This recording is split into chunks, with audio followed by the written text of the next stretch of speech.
What did you not understand as a kid, but you now understand as an adult?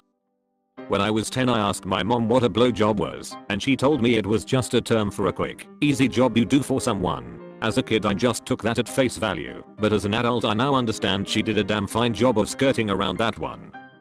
As a kid I used to think that, if people worked harder / more they were paid more. So for instance I would purposefully make a little mess at retail stores, movie theaters, restaurants, etc. since the more they cleaned up the more they got paid. Now I just feel like I was an asshole.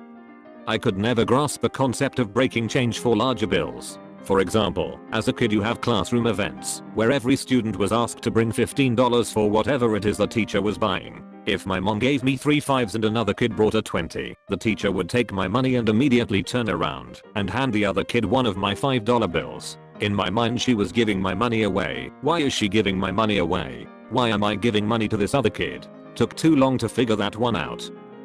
When I was a kid I used to get upset at my dad for falling asleep whenever we tried watching a movie together. Now, as an adult I understand the reason he fell asleep was that he was so tired from working 2 jobs trying to give me the best childhood he possibly could. On top of that, even though he was exhausted, he still made an effort to try and spend some quality time with me.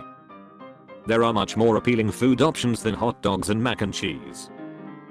That not everything turns out okay. Every kid's plot, movie / TV / books, ends with basically all issues resolved, and more often than not, a happy ending.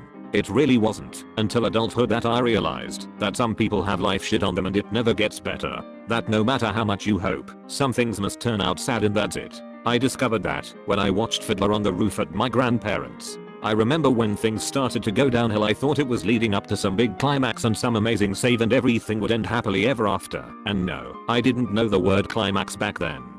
I went to my grandmother when it was over and I said, I don't understand. Why didn't it have a happy ending? She just looked at me and said along the lines of, because life doesn't always have a happy ending.